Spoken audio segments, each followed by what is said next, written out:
The boy at the back of the class. Chapter 16, The Royal Letter. It's brilliant. Genius. If that doesn't work, then nothing will.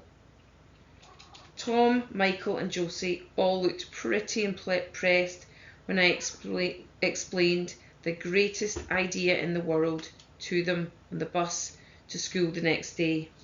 Tom looked down at my diagram and eagerly pointed to the letter and pencil. "This bit's easy," he said, "but do you think she'll really get it?" I nodded. "She has to. It's the Royal Mail. So she has to get all her letters. It's the law." "But she's the Queen." "What if she's not home because she's somewhere else doing her duties and things and doesn't get it in time?" asked Michael. "It's already Friday, remember?" Michael was right. The greatest idea in the world would only work if the Queen was at home. She was always on the news, going to lots of places to collect flowers from people, and I hadn't thought about what we would do if she didn't get the letter at all. "It's okay," said Jodie reassuringly. "If we post the letter today, then it'll get to our house by tomorrow. Tomorrow's only Saturday, and the gates don't close until next Friday. That gives us 6 whole days. So if she's not home, her butler will just open the letter instead, and he'll let her know that she needs to come home right away and speak to the special police and the Prime Minister." "Yes," said Michael. "Exactly." "Yeah, it's going to be brilliant," said Tom, as we jumped off the bus and walked to the school gates. "There's no way she won't help us. Not after she reads about Ahmet." "But he mustn't find out," said Michael, tripping over his shoelaces, but too excited to stop and tie them up. "Yeah," I nodded. "He can't know, not until we're really sure that the Queen has found his parents." "Don't worry, we can keep it a secret. And maybe if it does work, then we'll get to meet the Queen," grinned Tom. "I'll have to get more gel if we do," he added, stiffening his hair with his fingers so that it was spikier than ever. "Maybe we'll all get a medal for helping to keep the gates open," said Josie, kicking her football along. "And Ahmet too, for being so brave." Michael smiled. His smile always goes to one side when he's thinking about something that makes him really, really happy. It must be because he's so happy that his mouth doesn't know which way to go. "Yeah," he nodded. "One of those star-shaped medals. And if we get one, we could pin it on our jumpers every day. Or if it's on a ribbon, we could wear it around our necks," he said, touching the collar of his school jumper. I tried to imagine what it would be like to meet the Queen and be given a star-shaped medal. But the thought made my mind go blank and I couldn't imagine anything at all. Sometimes a thought is so big that we can't squeeze all of it. I can't squeeze all of it into my head, no matter how hard I try. And the more I try, the more it makes my head ache. I think that's a mistake. Sometimes a thought is so big that it can't squeeze all of itself. Oh, okay, I've read it wrongly. Excuse me, into my head. That's what it is. Uncle Lenny says that's where headaches all come from. When you try to think too many thoughts, or a giant thought tries to get in, but it's too big to fit. He gets headaches all the time because he says when there's no one in the taxi with him, he doesn't have anything to do but to drive around all night and think deep thoughts and that light up his mind. Maybe that's why the front of his head is always so shiny. I didn't want to get a headache, so I left the thought of the star-shaped medal alone. All that day, whenever we knew Ahmet couldn't hear us, we talked about the greatest idea in the world, and all the ways the Queen might help him and his family too. Ahmet caught us whispering together in the playground though, and looked at us as if in a confused way. "What are you saying?" he asked, looking at all of us. "Nothing," said Michael nervously. We were just talking about homework, said Josie. Big homework, I added quickly, crossing my fingers behind my back. Your homework is small and easy, see? And ours is big and lots more. Okay, said Amit slowly, but I didn't think he sounded like he believed us. After that, we all whispered an agreement not to speak about the plan until home time, which was when we planned to write the royal letter. But it seemed that the more excited we got about putting the greatest idea in the world into action, the longer it took for the day to pass. And that afternoon felt like the longest afternoon any of us had ever had.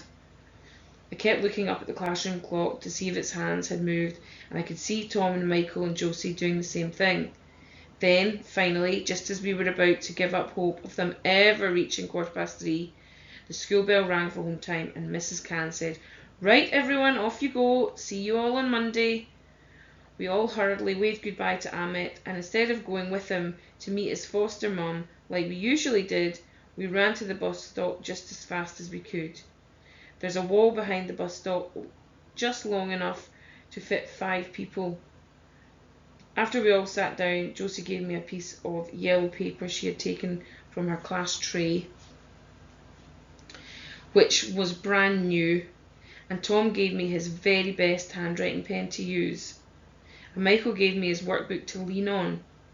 He guessed we would have to miss 2 buses home, but it didn't matter, not when we were trying to write the most royal letter any of us had ever written before. Everyone said I should write it because I was the best at spelling. I was pretty nervous.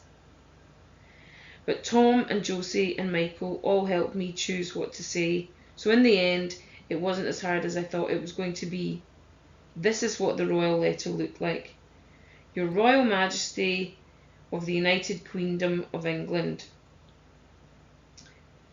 Please, Mrs. Majesty, there is a new boy in our class called Amit, and he's a refugee boy from Syria, where there is a war and lots of bullies throwing bombs and hurting people. Amit had to get on a boat and walked a long way to come to our school, and had to leave his mum and dad behind in tents too.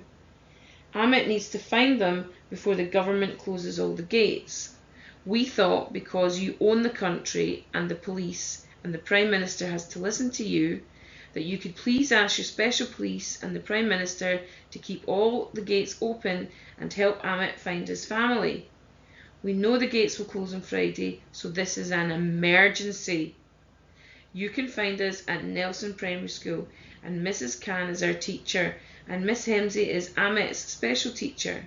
Please let us know if you can help as soon as you get this letter. Love from me, 9 3/4, Tom 9, Michael 9 1/2, and Josie 9 1/4.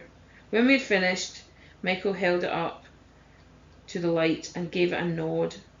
I don't really know why people like holding things up to the light, but I guess it's because they want to see through them and make sure they're okay. I was glad because even though my writing had gone wonky, everyone said it looked good. It was the longest letter I had ever written in one go, and my hand felt sore, so I jumped off the wall and jiggled it about. In the distance I could see the bus coming. "Have you got a new envelope to put it in? And stamps?" asked Tom anxiously as we got onto the bus. "Yup, my mum's got loads," I said, "and I'll post it by 5 o'clock from the post box in front of my flat." "Don't forget to write special letter on the envelope in purple colouring pen," said Josie. Purple's her favourite colour. "And make sure the stamp says first on it," said Michael. When I got home that afternoon, while Mrs. Abbey was making me fish fingers for my tea, I quietly pulled the big top drawer in the large chest standing in our the big top drawer in the large chest standing in our living room. This drawer is called our used less things drawer. It's because it's always full of things we have lots of but hardly ever use, like paper clips and spare staples and elastic bands and sellotape and bright yellow post-it notes and bits of blank paper. found an envelope and then carefully took it out Mum's small wooden stamp box. Inside it are all the nearly new stamps that Mum's collected from letters she's been sent in the post. Most stamps are marked with something called a postmark. Postmark from our spelling words, which means you can't use them again. But sometimes they aren't. When that happens, Mum claps her hands like it's Christmas morning, carefully peels the stamp away so that it looks just brand new, as brand new as possible, and puts it in her stamp box. I picked out 3 that had the nicest pictures with the colour purple in them and had a first in the corner. I knew that most letters just had 1 stamp on them, but I thought 3 might make the letter get to the Queen faster, especially since there was a chance I might miss the 5 o'clock post. Trying to keep things a secret when there's a grown-up around always makes everything take twice as long. I told Mrs. Abbey I was doing my homework early and coloured in lots of purple swirls on the front of the envelope, and then, just before I put the letter inside it, I thought the Queen should know about Amit's sister and the sea. So I wrote, P.S.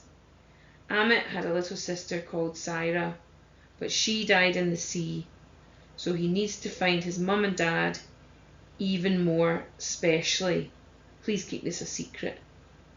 I knew what had happened to Amit's sister was a secret, but last year Mrs. Thompson told us that the Queen has to keep state secrets, and if she can keep secrets about the state of everything, I knew she would keep Amit's secret safe for him too.